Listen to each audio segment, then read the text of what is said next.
عراق سے سیاستدانوں کا ایک وفد گیا ہے اسرائیل۔ خفیہ طور پر یہ دورے سامنے آئے تھے اور خبریں سامنے آئی تھیں کہ عراق سے چند سیاستدان ہیں ایسے جنہوں نے اسرائیل کے دورے کیے ہیں، خفیہ دورے ہوئے ہیں اور اسرائیل کی بڑی شخصیات سے ملاقاتیں ہوئی ہیں اور اہم ملاقاتیں ہوئی ہیں، اور ان میں جو عراق کے بڑے بڑے سیاستدان ہیں وہ شامل ہیں، اور زیادہ تر جو تعداد بتائی جا رہی ہے وہ عراق کے اہل تشیع مسلک سے تعلق رکھنے والے جو لوگ ہیں، جو سیاستدان ہیں، ان کی بتائی جا رہی ہے کہ انہوں نے اسرائیل کا دورہ کیا ہے، اسرائیلی حکام سے ملاقاتیں کی ہیں۔ خود اسرائیل کے جو اعلیٰ حکام ہیں، خبر رساں ادارے ہیں، میڈیا ہے، انہوں نے یہ تصدیق کی ہے کہ واقعی یہ دورے ہوئے ہیں۔ اب ان دوروں کے بعد ایک نئی بحث چل نکلی ہے اور وہ عراق کے حوالے سے عراقی پارلیمنٹ کے جو سپیکر ہیں انہوں نے ایکشن لیا ہے اور ہلچل مچی ہوئی ہے، اور کہا جا رہا ہے کہ جو لوگ اسرائیل گئے ہیں، جنہوں نے اسرائیل کا دورہ کیا ہے، ان سے باز پرس کی جائے اور ان سے پوچھا جائے کہ انہوں نے کس حیثیت سے اور کیوں جو ہے وہ اسرائیل کا دورہ کیا ہے۔ آپ کو یہ بات معلوم ہونی چاہیے ناظرین کرام کہ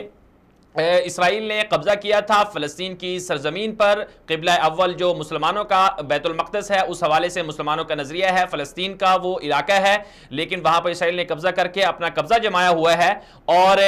یہی وجہ تھی کہ اسرائیل نے جب 70 سال پہلے وہاں پر قبضہ کیا تو اس کے بعد سے تمام عرب ممالک نے اسرائیل کو اب تک جو ہے اعلانیہ طور پر تسلیم نہیں کیا، اگرچہ پس پردہ بعض ملکوں کے، بعض عرب ممالک کے تعلقات میڈیا پر سامنے آ چکے ہیں، لیکن عراق بھی انہی ممالک میں شامل ہے جس نے اسرائیل کو تاحال تسلیم نہیں کیا، اور سفارتی تعلقات اسرائیل کے ساتھ نہیں ہیں۔ پاکستان سمیت دنیا کے تمام ملک سمجھتے ہیں اسرائیل قابض ملک ہے، فلسطینیوں پر ظلم کرتا ہے۔ اب جو صورتحال سامنے آئی ہے وہ یہ ہے کہ عراق کے جو سیاستدان تھے انہوں نے خفیہ طور پر دورے کیے ہیں، اور اس سے یہ بات بھی واضح ہو گئی ہے کہ اسرائیل کس طرح سے عرب ممالک کے اندر اپنا اثر و رسوخ بڑھانا چاہ رہا ہے، اور پاکستان کے اندر بھی خبریں گردش کر رہی تھیں کہ اسرائیل کو تسلیم کر لیا جائے وغیرہ وغیرہ، اور دیگر ممالک کے ساتھ بھی اسرائیل تعلقات بڑھا رہا ہے۔ اس کا مطلب یہ ہے کہ اسرائیل یہ وسعت کیوں دینا چاہتا ہے، وہ گریٹر اسرائیل کے منصوبے پر عمل پیرا ہے، اور جو تھیوڈور ہرزل جو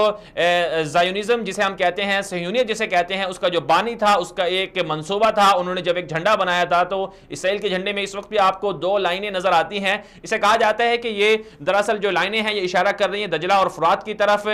وہاں تک اسرائیل چاہتا ہے کہ اپنے آپ کا اپنا دائرہ جو ہے وہ وسیع کرے۔ اس حوالے سے عالمی دنیا کو، بالخصوص عالم اسلام کو اس سے باخبر رہنا ہوگا۔